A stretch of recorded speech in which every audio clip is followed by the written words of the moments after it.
Hi guys, and today is time to talk about the Sunderland 3 Wycombe Wanderers 1 game. So let's get started. So first I'm going to run through the team was Anthony Paxton in goal, and it was a back four with Winchester at right back, Circling at left back with Flanagan and Doyle, the two centre back.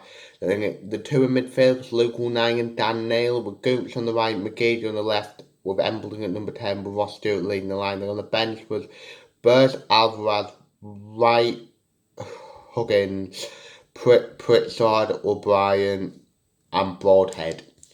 So let's get started. So for me, the first 10-15 minutes, Wycombe were we couldn't get out, if you get what I mean, to the point where I wouldn't say Wycombe created anything where you're like, oh no, that was a big chance, because they didn't, because obviously we restricted them, but we just could not get out, if you get what I mean.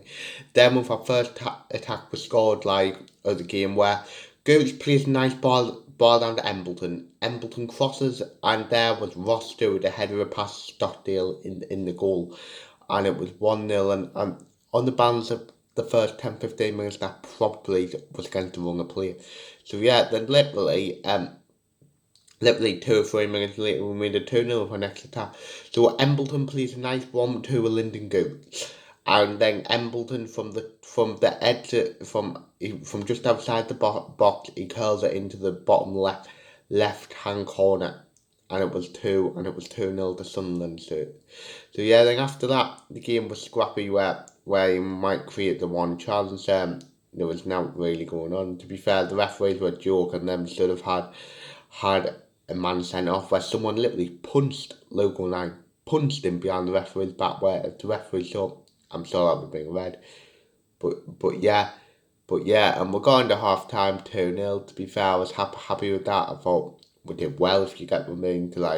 After the first 15 minutes, we weathered the storm and played well. So yeah, then the second half was kind of the same, where there weren't really much going on. Obviously, Wycombe, to be fair, were having the better of it, with us catching them on the break, if you get what I mean, at times. But we didn't really create anything. Then Wycombe were having the odd shot where it was either saved comfortably by Anthony Patterson, or it was over the bar or something. There was no real big chances for Wycombe. We did make it 3-0 in the 84th minute, I think. Dan Nail plays a nice 1-2 of Elliot Embleton. Then Nail runs with the ball, and then passes to Ross Stewart, who absolutely smacks it into the back of the net. And it's 3-0, and we're doing make some subs for the final few minutes, I think. Circuit went off, McGeady went off, Embleton went off, Pritchard, um, O'Brien, and Wright came on. So yeah.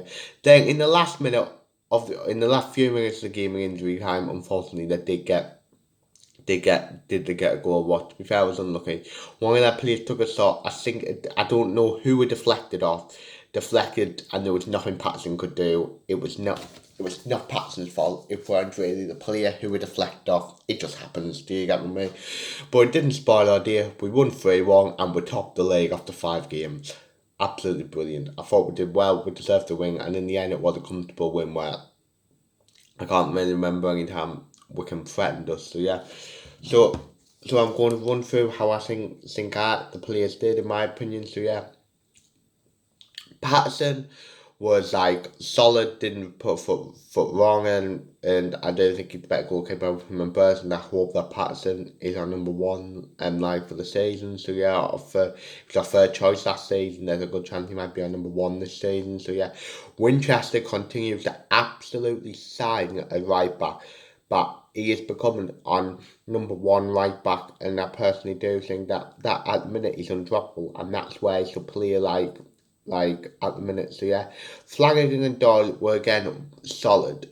I mean, I have my doubts over Flanagan, but his performance wrong game by game, where he is really stepping up. Doyle for 17 is absolutely brilliant for his years. There might be an odd misplaced pass and stuff, but yeah, Alvarez and Wright, and even when Chmasley comes back, is going to have a right battle to get into the team. So yeah, Circuit, I did think he was the weakest performer, but I don't think he was necessarily awful. There was stuff that he could have improved. But being Nang his first taste of men's football, I am sure that he'll get better as the weeks/months go ahead.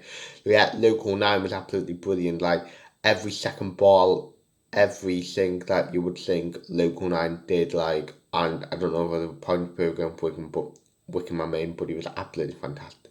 Dan Neil, brilliant. He is our, I'll say something now, I'm going out on a limb. Dan Neil's our best centre midfielder. How, going back to Winchester, how Powers, Scowen and Ledbetter kept Neil, Winchester and Embleton out of the team and even restricted online to playing defence and 11. Neil will go far, only 19, he's been brilliant this season. So yeah, Goots, I thought he obviously got the assistant police part in the first like goal as well. I don't think that was like the Goots of like where he was unplayable or anything. I do think Goots was a lot better, and let's hope, and I think he can go up a bit like 2 or 3 more strides gaze if you mean. So yeah, McGeady was better again, but again I think McGeady can go up 2 or 3 more gaze as well. Elliot Embleton was my man of the match. Been brilliant so far this season. 2 goals, 2 assists, and I really think that Embleton is probably right now, along with Dan Neil, probably the first name on the team sheet. So yeah, and Ross Stewart, 2 goals, an absolute handful.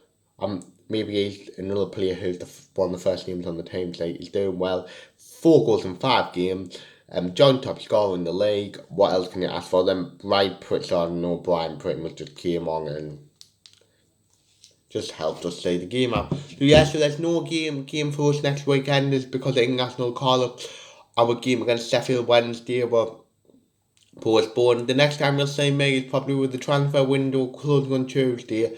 I am expecting like maybe another 2 or 3 rivals before Tuesday, and maybe a few players like Greg will leave, maybe Diamond will go out on loan, stuff like that. That's the next time you'll see me reacting to how well I think we did in the transfer window. So yeah, so leave your thoughts on the game. What was your thoughts? Are you happy with the performance? I'm sure everybody will be happy with the 3 points. But yeah, that's the end of the video. Hopefully you've enjoyed it. Like, subscribe, view, comment, and say yeah.